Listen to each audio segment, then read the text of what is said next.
ফিরি পালি বাঙালি আলকাতরাও ছাড়ে না। আর আমার তো যতদূর উচ্চারণ করা যায় বাপ দাদা দাদার দাদা সবার নাড়িপুতা বাংলাদেশে। ধইনে পাতার আচার অসময় খাবো বলে বানায় রেখে দিলাম। আসসালামু আলাইকুম। পাতাগুলো হালকা পেকে গেছে, তাতে কোনো সমস্যা নেই। 2 আটির দামে 3 আটি পেয়েছি, প্রায় 800 গ্রাম। আর কয়দিন পর দেমাগের ঠেলায় ইনার মাটিতে পাই পড়বে না, ডাকাতের মতো গলায় বটি ধরে দাম বাড়বে। কেটে কুটে ধুয়ে নিচ্ছি। এবার একটা পাতলা সুতি কাপড়ের উপরে এভাবে ছড়িয়ে বিছিয়ে রেখে দেব এই 2-3 ঘন্টার জন্যে। টানা রোদে দিয়ে সিট্টে বানানোর কোনো দরকার নেই, গায়ের পানিটা শুকিয়ে আসলেই চলবে। এবার ডাইরেক্ট গরম কড়াইতে দিয়ে দিব 1 চা চামচ মেথি এবং 2 চা চামচ সরিষা। কোনো রকম তেল ছাড়াই নেড়ে চেড়ে টেলে নিব। তারপর এগুলোকে ব্লেন্ডারে ব্লেন্ড করে নেব। ব্লেন্ড করার পর কি দারুণ একটা যে অ্যারোমা বের হয়েছে। এবার নিয়ে নিলাম খাবলাখানিক তেঁতুল, গরম পানিতে চুবিয়ে রেখে ডোলে কোচলে এখান থেকে কাত বের করে নিব। আঁশ বিচিগুলো সব ফেলে দিতে হবে কিন্তু। এবার এর ভেতরে দিয়ে দিলাম 1 টেবিল চামচ চিনি, 1 টেবিল চামচ লবণ, 2 টেবিল চামচ শুকনা মরিচের গুঁড়া আর সামান্য একটু হলুদ। এবার কড়াইতে সামান্য সরিষার তেল দিয়ে দিব।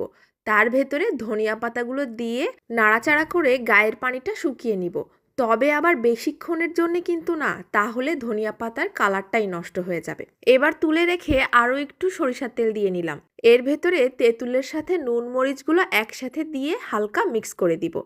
এইটা করতে হবে যতক্ষণ পর্যন্ত তেল ওঠা ওঠা ভাব না হয়ে আসে। কি দারুণ একটা কালার হয়েছে, তেলটাও ছেড়ে দিয়েছে। এবার একটা ব্লেন্ডারের জারে ভেজে ঠান্ডা করা ধনিয়া পাতা এবং মশলাটা একসাথে দিয়ে হালকা করে ব্লেন্ড করে নিব। খুব বেশি মিহি করার প্রয়োজন নেই। একটা স্টিলের পাত্রে ঢেলে দিলাম, কারণ আরও একটু সামান্য কাজ এখনো বাকি আছে। কড়াইতে আবার দিয়ে দিব সরিষার তেল। এবার এর ভেতরে দিয়ে দিব 4-5টা শুকনা মরিচ ফোড়ন, 1 চা চামচ জিরা এবং 1 চা চামচ সরিষা।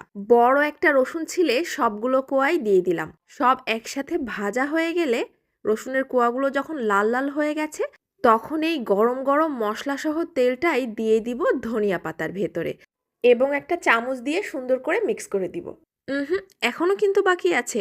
সেই যে সরিষা মেথি গুঁড়া করে রেখেছিলাম সেগুলো এই শেষ পর্যায়ে দিয়ে আরও একটু মিক্স করে দিব। ব্যাস, কাজ শেষ। কি দারুণ যে ঘ্রাণ বের হয়েছে সেটা তো আর আমি মোবাইলে বোঝাতে পারবো না। এবার আচারটা ঠান্ডা করে কাচের জার ভর্তি করে রেখে দিলাম অসময়ের জন্য। যে পাত্রে আচার লেগে আছে সেই পাত্রেই আজ ভাত মেখে খাবো। এভাবে মেসি করে টটকে ডোলে ভাত মেখে খেতে যে কি শান্তি। গরম ভাতের সাথে 1 চামচ নিলেই ব্যাস কলিজা ঠান্ডা। আলহামদুলিল্লাহ, কি দারুণ একটা খাবার খেলাম গো। ধনিয়া পাতা কিন্তু আচারি ফ্লেভার, এটা আমি বলে বোঝাতে পারবো না। অবশ্যই বাসায় বানিয়ে খাবেন। মেখে নেওয়ার পর ভাতের কালার দেখে তো জিহ্বার পানি অটো হয়ে গেছে। ধন্যবাদ।